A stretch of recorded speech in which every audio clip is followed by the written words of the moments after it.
Magandang araw mga katits, Luzon, Visayas at Mindanao. Shout out sa inyong lahat dyan. Matagal ako na hindi nakapag-update dito sa aking YouTube channel.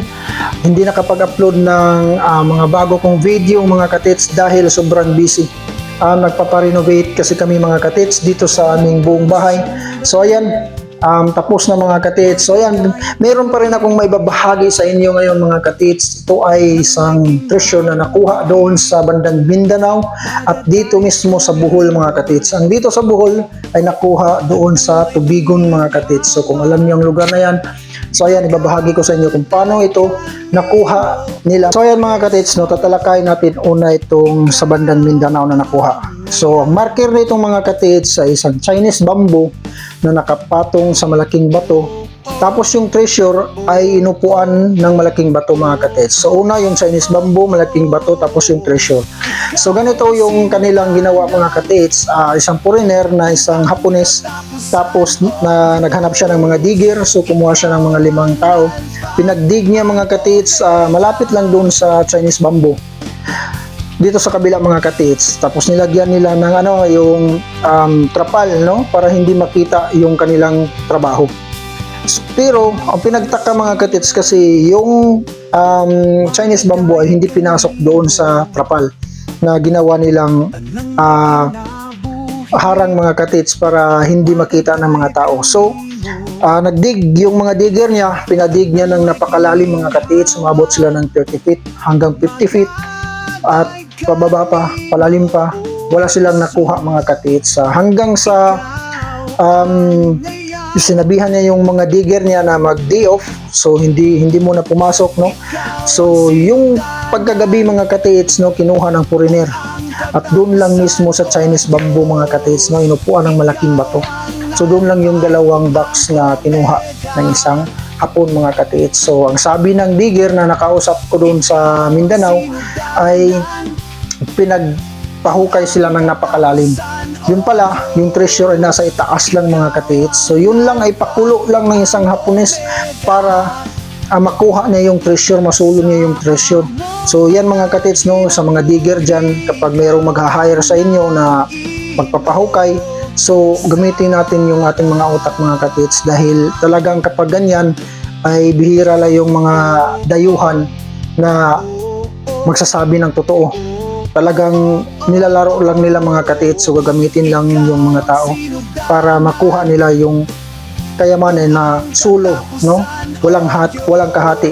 So ganito yung mga katits na nakita ng kapitbahay doon kasi na makikita lang yung site nila pero hindi alam ng kapitbahay nila kung ano yung ginagawa nila doon mga katits. Pero yung foreigner ay nakita ng kapitbahay doon na bandang gabi kinuha doon sa ilalim ng bato mga katits. Wala naman siyang magawa kasi hindi niya alam ang mga ganyan. So hindi siya nakisali. So nakita lang niya na merong kinuha yung Hapon doon sa ilalim ng bato. Tapos wala na. Umalis na mga katits. So wala nang nangyari pang nagdidig paulit kasi yung mga digger pagdating wala na yung kanilang amo. So yun mga katits, no, yung nakuha. So yung marker ay isang Chinese bamboo nakapatong sa malaking bato mga katits, tapos yung treasure ay nasa ilalim. So meron ding sinabi si Surigao-san, naalala ko na yung old tree na nakapatong din sa malaking bato malapit sa dalampasigan ay ang treasure ay nasa loob mismo ng malaking bato na inupuan ng old tree. Parang tugas yata yung na punong kahoy mga katits. So yan yung isa rin sa taktika ng mga Hapones. So yan yung mga marka. Kapag nakakita kayo ng ganyan ay wala namang mawawala kung subukan natin mga katits. So yung pangalawa mga katits na nakuha dito sa bandang Tubigon, isang katits natin na aking nakausap, isa siyang kapitan mga katits sa barko. So matagal na siyang nag-finance, no, ng pagte-treasure. Hanggang ngayon hindi pa sila nakakuha. Pero meron na sana mga katits. Ito nga yung ibabahagi ko kasi nga ay hindi sila suminerte. Nasa kamay na nila na wala pa mga katits. So ganito ang nangyari. Ibabahagi ko sa inyo itong marker na kanilang na-encounter doon sa kanilang digging mga katits. So wala siyang sinabing marker doon sa itaas, pero doon sa pagdidiging nila mga katits. So naka-encounter raw sila ng isang elepante na marker mga katits Tapos nung pinaliliman pa nila yung hukay nila ay naka-encounter na naman sila ng isang elepante. So yun ang naging guide niya, dalawang elepante na magkasunod mga katits. Tapos kung saan yung nakaharap daw yung ulo ng isang elepante, yun ang kanilang sinusundan. Hanggang sa pagdating ng 6 feet, napakababaw lang ito mga katits. Isang giveaway lang talaga ito. Naka-encounter sila ng malapad, mataas na bato na parang ublong mga katits. Pero ang kulay niya ay napakaitim. At sa kanyang itsura daw, talagang matigas at mabigat. Tapos inupuan ito ng dalawang bato na magkadikit na parang bundok na magkatabi mga katits. Yung plastada ng bato. So, ang ginawa nila mga katits kasi mabigat, diniak nila ito ng 4 na bahagi sa kanila inangat. So, dinitek nila daw yun ng kanilang gamit na metal detector, locator, walang detection. Kaya, inangat nila mga katits. So, patuloy sila sa paghukay hanggang sa naka-encounter sila mga katits ng malaking bato na diamond daw yung kanyang hugis na nakatayo mga katits. So nagtaka sila bakit merong bato na diamond, no? Malaki. Tapos nakatayo, no? Pinatayo talaga daw mga katits, pero hindi na nila tinuloy kasi nga napakalaki at mabigat mga katits. So naghuminto muna sila at doon sila sa itaas nag-uusap-usap. So yun palang binasag nila mga katits na itim na bato ay inuupo-upuan na lang nila yun. Tapos umuwi sila. At yung kasama nila mga katits ay siguro pumasok sa kanyang isip na baka merong laman yon, no? Yung itim na bato na biniyak nila. Pinino-pino niya yun lahat mga katits hanggang nakuha niya yung 3 barita. Hindi pala nakalagay sa gitna, kundi doon pala banda sa gilid. So ganyan ang mga treasure enclosed mga katits. Minsan sa bandang gilid at minsan sa gitna. Pero karaniwan mga katits ay nasa gilid lang, no? Marami na tayong nakikitang mga treasure enclosed na na-recover na nasa gilid lang mga katits. So ganito yung mga katits, no? Yung kasama nila ay nagsabi sa kanila na meron daw siyang nakuha, meron daw siyang nakuhang 3 barita. Yung isa ay malapit nang maubos. Saka siya nagsabi sa kanilang kasamahan ay yung isa malapit na niyang maubos. Pero yung kamalasan mga katits, ganito ang nangyari. Sinabi ng kasama niya, puntahan natin kung mayroon pang naiwan. Sabi niya, mayroon pang 2 at maliit, no? Sa naiwan doon sa isa pang barita na kaniyang bininta. Tapos pagdating doon mga katits kasi doon daw niya tinago sa loob ng kaniyang CR. So yung CR noon ay yung mga lumang CR noon mga katits, hindi kagaya ngayon na CR na sa loob ng bahay. Yung CR noon kasi nasa labas ng bahay, no? Lalabas ka pa ng bahay mo tapos pupunta ka sa CR. So yan ang CR noon mga katits, doon niya nilagay. Siguro meron ng nakakita sa kanya kung ano yung kanyang ginagawa. Nagtaka yung kapitbahay na ano yung ginagawa niya. Tapos pumapasok sa CR, pagkatapos biglang aalis, bibili, mayroong bibilhin, ganyan.